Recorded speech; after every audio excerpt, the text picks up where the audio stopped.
Bueno, yo soy Víctor Díaz Reyes y esta es la tarea 12 para el curso de neumática. Va a tratar sobre una presentación sobre hidráulica. Bueno, la primera parte serían los principios básicos de la hidráulica. Primero voy a dar una breve historia sobre la hidráulica. Para empezar, la hidráulica es la rama de la física que estudia el comportamiento de los fluidos en función de sus propiedades específicas. Nos remontamos a Egipto y Grecia. Las civilizaciones más antiguas se desarrollaron a lo largo de ríos importantes en la Tierra. Esto los llevó a fabricar sistemas hidráulicos para el drenaje de zonas pantanosas y también se usó para la navegación. En la antigua Roma también se utilizó la hidráulica. Los antiguos romanos difundieron que era vital la disponibilidad de abundante cantidad de agua. Se considera que los acueductos suministraban más de 1 millón de metros cúbicos de agua al día a la Roma imperial. La mayor parte distribuida a viviendas privadas por medio de tubos de plomo. Otro uso que se le dio a la hidráulica fue para la generación de la energía. La principal fuente de energía fue llamado el molino griego, que estaba constituido por un eje de madera vertical en cuya parte inferior había una serie de paletas sumergidas en el agua. Este tipo de molino fue usado principalmente para moler los granos. El eje pasaba a través de la máquina inferior y hacía girar la máquina superior a la cual estaba unido. La rueda hidráulica.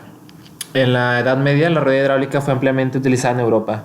Estos molinos fueron usados para accionar aserraderos, para molinos de cereales y para minerales, para accionar fuelles de fundiciones y para una gran variedad de otras aplicaciones. La hidráulica en los países árabes. En la Edad Media, el Islam también contribuyó a la hidráulica, como por ejemplo con canales de distribución para el agua, con uso frecuente de sifones. Un sifón es, como muestra en la foto, un tipo de canal. Eran desconocidos anteriormente los sifones. Bueno, empezamos con los principios básicos de la hidráulica. Un concepto clave que me gustó fue el de que la hidráulica es el uso de los líquidos para realizar un trabajo. Entonces aquí tenemos un diagrama general de lo que sería un sistema hidráulico, que tendríamos el cilindro con la carga que se le va a aplicar, una válvula, otra válvula de alivio, el motor y el estanque donde se va a guardar nuestro líquido y pues la bomba. Una de las leyes en la que se basa la hidráulica es la ley de Pascal, que nos dice que un fluido encerrado en un recipiente de paredes indeformables va a tener la presión en todos sus puntos. Entonces aquí está la imagen que relaciona la ecuación con el concepto. Los conceptos claves que debemos manejar para analizar la hidráulica son la fuerza, presión, trabajo, flujo, caudal, área y volumen. Se supone que esto ya lo sabemos. Ok, entonces empezamos con los conceptos claves, que sería primero la presión hidrostática. La presión hidrostática es la presión o fuerza que el peso de un fluido en reposo puede llegar a provocar. Entonces tenemos que la ecuación es igual a presión igual a altura de la columna por la densidad y por la aceleración de la gravedad. Si se toman recipientes de formas distintas y llenados con el mismo líquido, la presión será función solamente de la altura, como se puede apreciar en la imagen. Otro concepto sería la presión por fuerzas externas o ley de Pascal. Aquí es donde se aplica la ley de Pascal. Actúa una fuerza sobre una superficie A, es que esto va a producir una presión. La presión sería igual a fuerza sobre área. La presión se distribuye uniformemente en todos los sentidos, es igual en todos lados. La transmisión hidráulica de fuerza. Dado que la presión se distribuye uniformemente en el líquido, la forma del recipiente no tiene ninguna importancia. Para poder analizar la presión resultante por la acción de una fuerza externa, tomamos como ejemplo el sistema mostrado en la figura. Entonces aquí se presentan las ecuaciones y cómo se obtendrían las distintas fuerzas del diagrama. En estos sistemas la presión está siempre en relación con la carga actuante y la superficie solicitada. El trabajo en el émbolo 1 es igual al trabajo del émbolo 2. El principio de transmisión de la presión. Dos émbolos de distinto tamaño están unidos por una barra. Si sobre la superficie A1 actúa la presión P1, se obtiene que en el émbolo grande la fuerza F1. Esto es sin tomar en cuenta el rozamiento. Aquí se presentan las ecuaciones y en conclusión, la presión es inversamente proporcional a la superficie. Es decir, si hay una presión grande, sería una superficie pequeña. Si es una superficie grande, sería una presión pequeña. La hidrodinámica. La ecuación de flujo: si un líquido fluye por un tubo de sección variable, el volumen que pasa por unidad de tiempo es el mismo, independientemente de la sección. Entonces aquí nos dan la ecuación del caudal, que caudal es igual a volumen sobre tiempo. Sustituyendo ya las ecuaciones, obtendríamos que el caudal es igual a superficie sobre volumen. Esa sería la ecuación de la continuidad. Otro concepto clave en la hidráulica es la ecuación de la energía de Bernoulli. Esta ecuación nos dice que en un flujo la energía permanece constante siempre que no haya intercambio con el exterior. La energía total está compuesta por la energía potencial, la energía de presión y la cinemática. Aquí tenemos la relación a la energía de presión, que sería presión total es igual a presión estática más presión de la columna del fluido más presión dinámica. Observando la ecuación de continuidad de energía, podemos deducir que cuando disminuye la sección del pasaje aumenta la velocidad y por lo tanto la energía cinética también aumenta. Por lo tanto, tiene que variar la presión estática, varía en función de la presión dinámica y esta es a la vez función de la velocidad. En una instalación hidráulica es importante la energía de presión o presión estática. La energía de posición y la energía cinética son muy pequeñas y se desprecian. Otra cosa a tomar en cuenta es la pérdida de energía por fricción. Normalmente, teóricamente, no se toma en cuenta la fricción, pero si queremos hacerlo ya práctico, la cosa, debemos tomar en cuenta el modelo de la fricción. La energía hidráulica no se puede transmitir sin pérdidas. Las pérdidas de fricción dependen de la longitud de la tubería, de la rugosidad de la tubería, cantidad de codos y curvas, sección de la tubería y velocidad del flujo.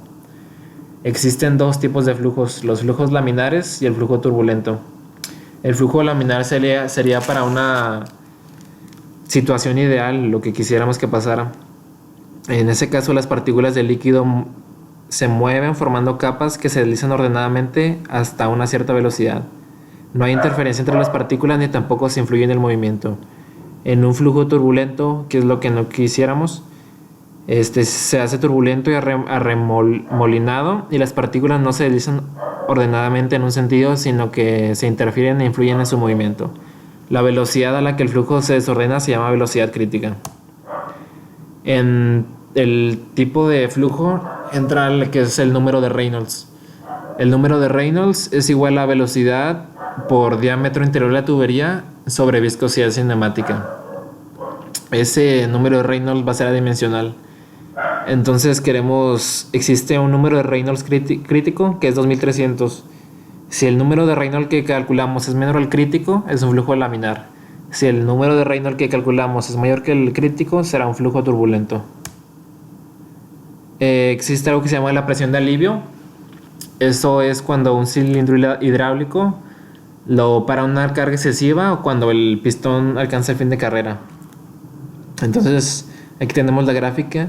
Aquí es cuando alcanza el fin de carrera y empieza a aumentar la presión, que hay un pico. A eso se le llama presión de oleaje. Entonces se empieza a aliviar otra vez la presión, que se le llamaría presión de alivio ajustada, y volvería a la normalidad, que se llama presión de trabajo. La segunda parte de la exposición son los actuadores hidráulicos. Actuadores hidráulicos. Estos se clasifican en lineales, que normalmente son los cilindros, y los actuadores rotativos, que generalmente son los motores hidráulicos. Aquí tenemos los lineales, que son los cilindros, un diagrama con las distintas partes del cilindro, y en este caso, que son los lineales, la potencia de salida sería igual a fuerza por velocidad. Los otros tipos de actuadores son los rotativos. En este caso, la potencia de salida sería el momento motor o torque por la velocidad angular. La tercera parte son las válvulas hidráulicas. Por definición, una válvula hidráulica es un dispositivo con el cual se puede direccionar, detener o regular un fluido. Esto se puede conseguir mediante correderas y otros tipos de carretes dentro de un cuerpo metálico, que hacen la función de obstruir y dirigir el fluido según sea la función de la válvula hidráulica. Las válvulas hidráulicas pueden ser clasificadas dentro de las siguientes categorías. Las válvulas de controles de presión. Este tipo de válvulas se encuentran normalmente cerradas y son controladas por la presión del sistema. En el punto en el cual se encuentra calibrada la válvula, esta se abre dando lugar al fluido de conectarse de un pasaje a otro. Existen 4 diferentes presentaciones, que serían las válvulas de línea, las tipo cartucho modulares, para montajes servoproporcionales. Y aquí unas imágenes de este tipo de válvulas. El otro tipo de válvulas serían las controles de flujo, también conocidas como válvulas reguladoras de flujo o desaceleradoras. Se utilizan para disminuir gradualmente el caudal. Un ejemplo de esto es un elevador de carga. Al descender la carga, para evitar que descienda demasiado rápido, se coloca esta válvula de control de flujo y se controla la velocidad de bajada. Existen también 4 presentaciones, que son las de línea, cartucho, modulares, para montaje en manifold y servoproporcionales. Y aquí unas imágenes de este tipo de válvulas. El otro tipo serían las válvulas direccionales. El funcionamiento de este tipo de válvulas lo dice su nombre de dirección: desviar o dirigir el flujo hidráulico de un pasaje a otro, mediante diferentes tipos de correderas que obstruyen y abren paso hacia otros conductos, permitiendo el paso libre de un sentido a otro o su retorno. Existen 4 presentaciones también. Serían las válvulas hidráulicas direccionales eléctricas o electroválvulas, válvulas direccionales manuales o válvulas de palanca, válvulas antirretorno o válvulas Scheck, y las válvulas direccionales proporcionales o servoválvulas. Aquí unas imágenes de este tipo de válvulas direccionales. Y por último tenemos las válvulas servoproporcionales. También se les conoce como válvulas electrónicas. Este tipo de válvulas pueden realizar las funciones de una direccional, control de flujo o control de presión según sea su caso. La peculiaridad de estos equipos es el tipo de accionamiento o control que tienen. Es en base a una señal altamente regulable, dando como resultado un movimiento a su vez altamente regulable. Existen 4 presentaciones: línea, cartucho, modulares, montaje manifold y servoproporcionales. Y aquí imágenes de este tipo de válvulas. La cuarta parte de la presentación son las bombas hidráulicas. Existen muchos tipos de bombas hidráulicas, así que voy a tratar de hacerlo rápido. Están las bombas de desplazamiento positivo, que basan su funcionamiento en encerrar un volumen de líquido para transportarlo desde la aspiración hasta la impulsión con aumento de la presión. Las bombas reciprocantes, que son unidades de desplazamiento positivo, descargan una cantidad definida de líquido durante el movimiento del pistón o émbolo a través de la distancia de la carrera. Sin embargo, no todo el líquido llega necesariamente al tubo de descarga debido a escapes o arreglos de pasos de alivio que pueden evitarlo. Y aquí un pequeño diagrama. Las bombas de diafragma son un tipo de bombas de desplazamiento positivo también. Utilizan paredes elásticas, que serían las membranas o diafragmas. Existen 2 tipos, que son las reciprocantes y las rotatorias. Las bombas de diafragma basan su funcionamiento en encerrar un volumen de líquido para transportarlo desde la aspiración hasta la impulsión con un aumento de presión. Las bombas de diafragma con resorte. Estas bombas son en principio iguales que las bombas de diafragma tratadas anteriormente. La diferencia principal es que el mecanismo de accionamiento solo se mueve el diafragma en la dirección de succión. La carrera de impulsión se hace por el empuje de un resorte. La fuerza de este resorte es la que determina la presión máxima de bombeo. Las bombas de engranaje, que se dividen también en bombas de engranaje externos y bombas de engranaje internos. Las bombas de engranaje interno es una bomba de engranaje interno. Hay un espacio mínimo entre los dientes de engranaje de la parte superior y la parte del fondo de la caja entre los dientes que se intercalan. El agua entra y es atrapada entre los dientes del engranaje, llevando el fluido hacia el lado de alta presión, donde es comprimida y enviada hacia afuera a través del espacio entre los engranajes. El otro tipo es bomba de engranaje externo. Opera bajo el mismo principio que la bomba de engranajes internos. La forma creciente de la pieza que separa el engranaje interno y externo evita fugas del lado externo de la bomba. El líquido es atrapado entre los dientes del engranaje externo y así es transportada del lado de baja presión hacia el lado de alta presión. Las bombas de aspas o paletas. Este tipo de bombas, sus aspas pueden ser rectas o curvas tipo rodillo y pueden estar ubicadas en el rotor o en el estarlo y funcionan con fuerza hidráulica radial. El motor puede ser balanceado o desbalanceado con desplazamiento constante o variable. Los componentes de la bomba consisten en un rotor excéntrico y en un anillo de levas. Aquí un pequeño dibujo y diagrama. Las bombas de cavidad progresiva son bombas de desplazamiento positivo, la cual consiste de un rotor y de un estator dentro de un tubo de acero. En sus inicios, estas bombas fueron utilizadas como bombas de superficie, especialmente para el bombeo de mezclas viscosas. Las bombas peristálticas. Es un tipo de bomba hidráulica de desplazamiento positivo también, usada para bombear una variedad de fluidos. El fluido es contenido dentro de un tubo flexible empotrado dentro de una cubierta circular de la bomba. Este tipo de bombas típicamente pueden operar con hasta 16 bar y 90 metros cúbicos. Las bombas peristálticas de más baja presión tienen típicamente cubiertas secas y usan rodillos. Las bombas de tornillos, también llamadas bombas de cavidad progresiva, consta de un tornillo o tornillos que operan en una caja tal que el líquido es obligado a ir a lo largo del tornillo contra un gradiente de la presión. Su mejor característica de este tipo de bombas de tornillos es tener la facilidad de manejar pesadas cargas de sólidos, y esto las hace ideales para ser utilizadas en la eliminación de sólidos licuados a partir de los sistemas de cultivo. Ofrecen un flujo suave a todas las velocidades y un excelente manejo del producto sin importar la viscosidad que se tenga. Las bombas de cavidad progresiva están diseñadas para mover todo tipo de fluidos viscosos, disponibles para altos caudales y alturas de presión, aptas para todo tipo de fluidos lubricante de baja, media y alta viscosidad, agresivos o neutros. Las bombas de pistón. La bomba recíproca, que es el tipo más simple de reciprocante, es la bomba para pozo de operación manual. Sus alturas de succión están limitadas aproximadamente a 20 pies. En el golpe hacia arriba, la válvula del pistón se cierra y el agua de esta es alzada hacia la salida o pistón.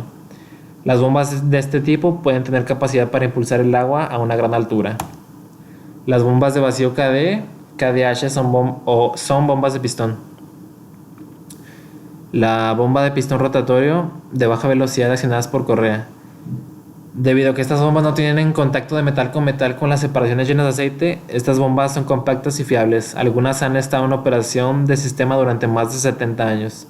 Los modelos KD son enfriados con aire, los modelos KDH son enfriados con agua. Las bombas de leva o lóbulo. En estas bombas el líquido se desplaza atrapados en los lóbulos. Desde la entrada hasta la salida, los lóbulos efectúan además el cabo de sellado. Los rotores deben girar sincronizadamente. Son bombas rotativas de engranajes externos, que difieren de estas en la forma de accionamiento de los engranajes. Aquí ambos engranajes son accionados independientemente por medio de un sistema de engranajes externo a la cámara de bombeo. Las bombas centrífugas. Las bombas centrífugas mueven un cierto volumen de líquido entre dos niveles. Son pues máquinas hidráulicas que transforman un trabajo mecánico en otro de tipo hidráulico. El impulsor o rodete formado por una serie de álabes de diversas formas que giran dentro de una carcasa circular. El rodete va unido solidariamente al eje y es la parte móvil de la bomba. La bomba centrífuga de impulsor voladizo tiene el campo de cobertura más amplio de la industria y se usa en servicios pesados de refinerías, petroquímicas, procesamiento de gas y servicios de producción petrolífera en alta mar. Las bombas de impulsor semiabierto, que son utilizadas en aplicaciones industriales más que en cualquier otro tipo de bomba. Esto se debe a porque estas ofrecen bajos costos iniciales y de mantenimiento. Las partes más importantes de la bomba centrífuga son el impulsor y la voluta. Un impulsor puede tomar muchas formas, esencialmente que van desde un disco giratorio a diseños con aletas elaboradas. El impulsor es el corazón de la bomba centrífuga. Hace girar la masa de líquido con la velocidad periférica de las extremidades de los álabes, determinando así la altura de la elevación producida o la presión de trabajo de la bomba. El impulsor semiabierto comprende una pared o cubierta trasera donde se pueden incluir los álabes localizados en la parte posterior de la cubierta del impulsor. La quinta parte de la exposición serían los motores hidráulicos. Un motor hidráulico utiliza fluidos en su funcionamiento y emplea la ciencia de la hidráulica. El motor hidráulico es realmente un actuador mecánico que permite la conversión de la presión hidráulica en desplazamiento angular y torque. Aquí hay un diagrama del motor hidráulico en circuito abierto y otro del motor hidráulico en circuito cerrado. El funcionamiento de un motor hidráulico. El motor hidráulico recibe un fluido canalizado en tubos hidráulicos presurizados por la bomba. El fluido es originalmente almacenado en un reservatorio. Un motor de combustión interna contribuye a la unidad de bomba hidráulica de fluido en los tubos, que es más adaptado para el motor hidráulico. El líquido que fluye de una forma bajo presión gira el motor una vez que fluye a través de él. El líquido después que fluye a través del motor vuelve al reservorio. El ciclo se repite así para mantener el motor en funcionamiento. Motores hidráulicos de pistón. Desde el pistón en este motor se acopla un eje rotativo. El motor también es conocido como el motor de pistón rotativo. La presión hidráulica que empuja el pistón ayuda a transformar el rotor. Cuando el pistón está totalmente liberado o expulsado, el petróleo es alto, permitiendo que el motor dé la vuelta. El motor de pistón radial. Estos motores están disponibles en dos tipos, el tipo de cigüeñal y del tipo de anillo de multilóbulo de cámara. Un motor de cigüeñal tiene un pistón único que presiona hacia el interior. El motor está marcado por las características de alto torque de partida. Un anillo de motor multilóbulo de leva posee múltiples lóbulos y un pistón que se mueve de una forma exterior, en una dirección opuesta a los anillos de la cámara. El motor tiene la capacidad de generar una potencia alta. Él funciona sin problemas y es instalado en aplicaciones de baja velocidad. El motor está caracterizado por un alto torque de partida y puede producir una salida suave. Otros tipos de motor hidráulico. Estos tipos de motores funcionan de forma inversa a la de las bombas hidráulicas. Los ejemplos de estos motores son de paletas y de motores de engranaje hidráulico. Las aplicaciones de los motores hidráulicos son utilizadas en diversas aplicaciones, incluyendo unidades de grúas y guinches. El motor también es utilizado en vehículos, excavadoras y grúas. Los innumerables usos de los motores hidráulicos incluyen las unidades de alimentación y transporte, cilindro, unidades de biodigestores, trituradoras de autos, hornos, plataformas de perforación, etc. Así se puede decir que los motores hidráulicos tienen una amplia gama de aplicaciones y son muy útiles en nuestro día a día. Bueno, eso sería todo de mi parte y pues sería todo.